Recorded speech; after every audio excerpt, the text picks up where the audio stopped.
Muy buenos días a todos ustedes. Traigo de nuevo a esta Cámara una cuestión de la que ya hemos debatido, la deflactación del IRPF. Y lo hago para que podamos abordarla con carácter estructural, no circunstancial ni coyuntural, que han sido los debates que hemos tenido en esta Cámara en los últimos años.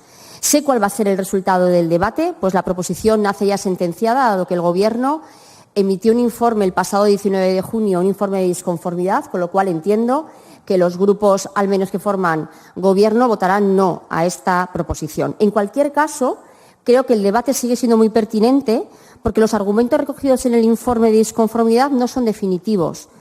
De hecho, me parece que son más bien materia de una mesa de negociación. Como imagino que aparecerán en sus intervenciones estos argumentos, podré plantear consideraciones en mi réplica. Pero ahora lo que quiero es explicar por qué la indexación de ciertos parámetros del IRPF a la evolución de los precios es, con los matices y concreción que queramos darle, una buena idea para la sociedad navarra, en aras de la justicia y de un sistema tributario transparente como el que merece una sociedad democrática.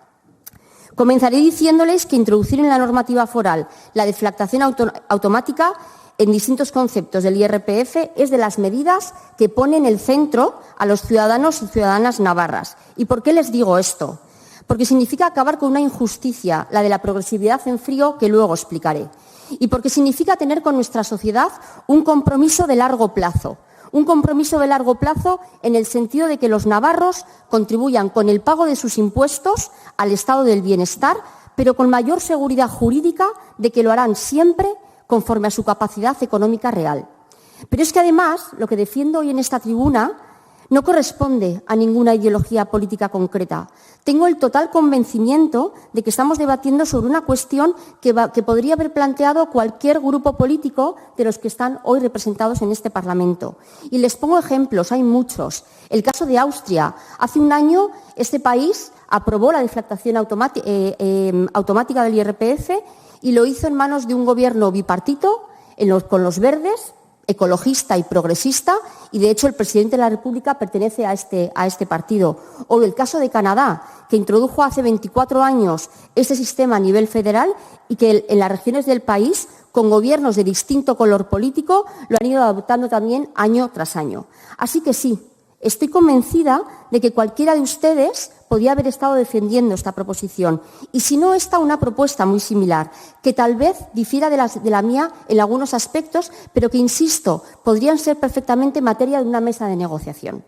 Lo cierto es que quien la trae es UPN, la defiendo yo en este caso, y para hacerlo sí que les diré que no me dejo llevar al engaño. Es un concepto complejo que hay que explicarlo bien. Pero de salir adelante, contaríamos con una ley fiscal moderna, pionera en España y profundamente incardinada en nuestro régimen foral. Recuerdo que cuando estudiaba en la universidad y nos explicaron el concepto de deflactación, les confieso que ya entonces pensé que Navarra, como comunidad foral, debería tener incorporado este concepto. Y miren, por hoy, pues tengo la oportunidad de defenderlo en esta tribuna. Y lo he dicho en varias ocasiones en la Cámara. Y lo repito, la deflactación del IRPF no tiene que ver con subir o bajar impuestos. Ese no es el debate, y lo subrayo. No estamos hablando de eso, estamos hablando de otra cosa muy distinta. Estamos hablando de los principios básicos que deben regir nuestro sistema tributario. Y además, precisamente en el debate de hoy, se trata de convertir en regla de política una medida de justicia tributaria.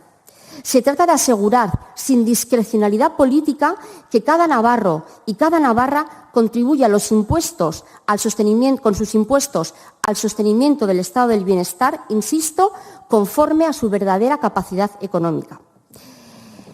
E insisto, de manera clara una vez más, aquí no debería haber, y yo creo que no hay diferencias políticas. Por supuesto, cada cual, según su ideología política, puede apostar por subir la presión fiscal, por mantenerla o por reducirla, pero siempre respetando el principio básico de capacidad económica de cada ciudadano. ¿Y por qué debatir esta consideración hoy? Pues miren, yo he hecho muchas reflexiones y creo que hay justificaciones de sobra basadas en el pasado y en el presente. Antes, para no mezclar conceptos, les diré que el carácter urgente de este momento se debe a que a la vuelta de verano seguramente estarán todos ustedes pensando en los presupuestos para el año que viene y en la ley de medidas fiscales que los acompañan.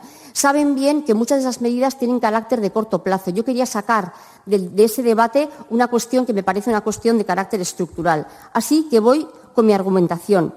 ¿Por qué en el pasado no se ha aplicado? Pues mire, en su momento, digamos hace 50 años, el sistema fiscal y tributario carecía de la sofisticación necesaria, fundamentalmente seguramente por razones técnicas y tecnológicas, y posiblemente no había información suficiente para poder llevar a cabo esto. A partir de ahí, la estabilidad de precios de las últimas décadas sacó la inflación del foco de interés. Vamos, que la inflación dejó de ser una preocupación social relevante.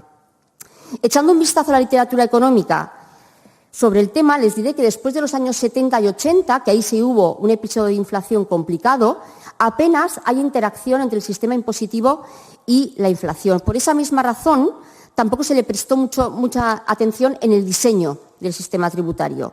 Bastaba con ajustes legislativos puntuales para corregir los efectos acumulados de una tasa de inflación baja. En otras palabras, el ajuste se dejaba en manos de la discrecionalidad política. ¿Podría ser suficiente? Tal vez, incluso aunque no fuera necesariamente lo mejor. Pero las cosas han cambiado. Lo miremos por donde lo miremos. El fuerte episodio de inflación que todavía estamos experimentando es como poco una clara llamada de atención. Nos ha recordado que la inflación es como una bestia que está ahí, latente, pero que está ahí y que tiene un impacto brutal en ciudadanos, en las familias, en las empresas y en la economía. Y es eso exactamente lo que estamos viviendo hoy. Algunos de sus efectos negativos se producen vía impositiva. En concreto lo hacen, lo que les decía al principio, en la progresividad en frío, un fenómeno profundamente injusto y contrario a los principios básicos de un buen sistema tributario. No es casualidad que también se le llame rémora fiscal, porque verdaderamente es un lastre. Se lo explico muy brevemente. La característica principal de nuestro IRPF es su progresividad. Conforme aumentan los ingresos que percibimos, aumenta la tributación que pagamos en mayor proporción que el aumento de los ingresos. El problema con la inflación es que los ingresos nominales aumentan, pero ese aumento no supone mayor capacidad económica. Pagamos más impuestos sin disfrutar de mayor renta real. Esa es la injusticia de la progresividad en frío. De manera esquemática, permítanme distinguir dos mecanismos. El primero se produce por la pérdida del valor relativo de muchas bonificaciones fiscales, reducciones y deducciones. ¿Por qué? Porque no crecen proporcionalmente a la renta, porque son cuantías nominales fijas definidas en la legislación impositiva o al estar sujetos a límites en los que se les pone un techo. El segundo mecanismo se produce porque los incrementos de renta se gravan con un tipo marginal superior al tipo medio de cada individuo, al estar los tramos de la escala progresiva definida en términos nominales y no verse incrementados, es decir, no verse deflactados. Hace menos de 15 días el Banco de España publicó un artículo con el título Progresividad en frío, impacto heterogéneo de la inflación sobre la recaudación del IRPF. Les invito a leerlo. Obtienen resultados agregados para el conjunto de la economía española y también para grupos distintos de renta. Sus conclusiones me parecen muy oportunas y realmente clarificadoras. Se las resumo en 5 puntos. El primero, un incremento del 1% de la renta de los hogares daría lugar a un incremento, escuchen, casi del doble de la recaudación total en ausencia de actualizaciones de los parámetros fiscales, concretamente el 1,85%. Es brutal. El 58% de la progresividad en frío viene determinado porque no se actualizan los beneficios fiscales, lo que les decía, por ejemplo, como los mínimos personales o familiares, en la cuantía que deben actualizarse. El 42% restante se debe a que no se actualizan los tramos de la escala del impuesto del IRPF. Escuchen, el grupo de rentas que más sufre esto son las rentas medias.